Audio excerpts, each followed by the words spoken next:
Bismillahirrahmanirrahim. Assalamualaikum warahmatullahi wabarakatuh.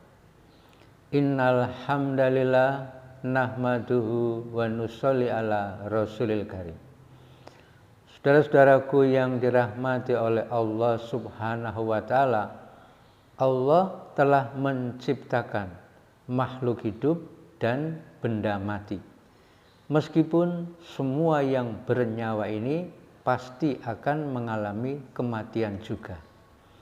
Apa beda antara makhluk hidup dengan benda mati?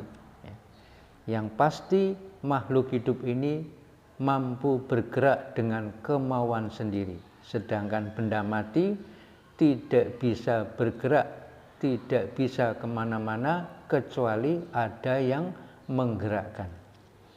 Seperti contohnya manusia hidup dengan mayat. Manusia hidup ini dia bisa bergerak ke sana kemari dengan kemauan sendiri, dengan dua kekuatan kakinya itu, kaki kanan dan kaki kiri. Sedangkan mayat ini tidak bisa kemana-mana kecuali ditopang oleh minimal 4 kekuatan orang yang membawa mayat ini. Manusia hidup itu sebagaimana kebenaran, karena masih ada akal pikiran, masih ada hati nurani, sehingga dikatakan hidup akalnya, hidup hatinya.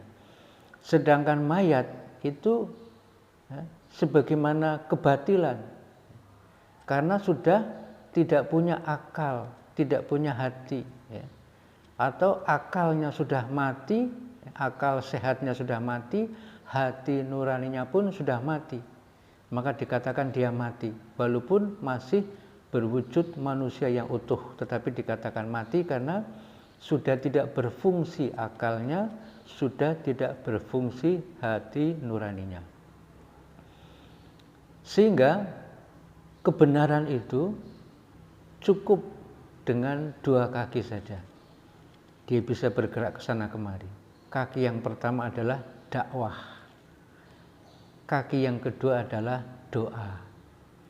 Maka untuk dapat menyampaikan kebenaran, kita dengan dakwah, mendakwahkan kebenaran. Kemudian dengan doa, mohon pertolongan dari Allah SWT. Karena hanya Allah saja yang akan bisa menolong diri kita, yang akan bisa menyelesaikan semua urusan-urusan kita.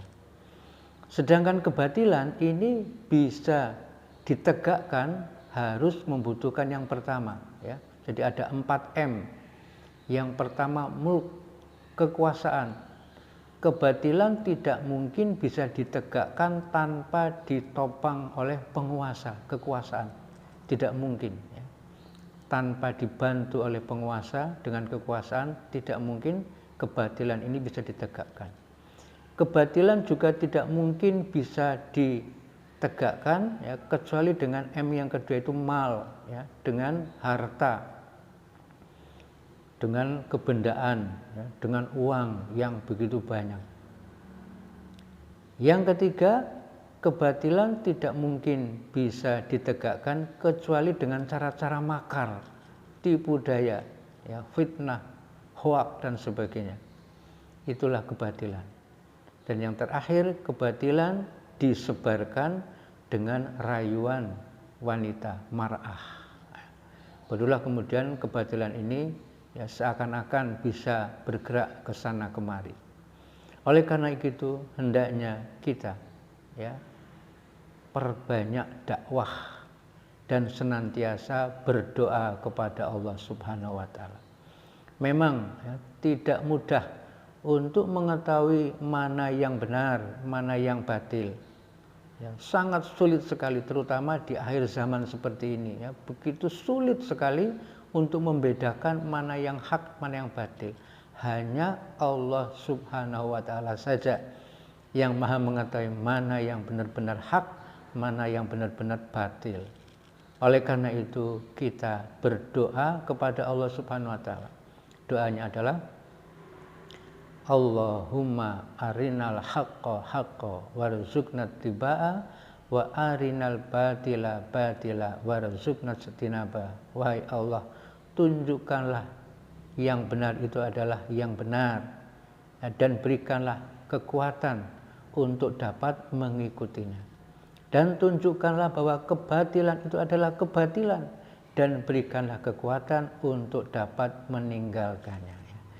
Doa ini menjadi sangat penting sekali ketika akhir zaman seperti ini, di mana fitnah di mana-mana, ya, fitnah muncul di mana-mana.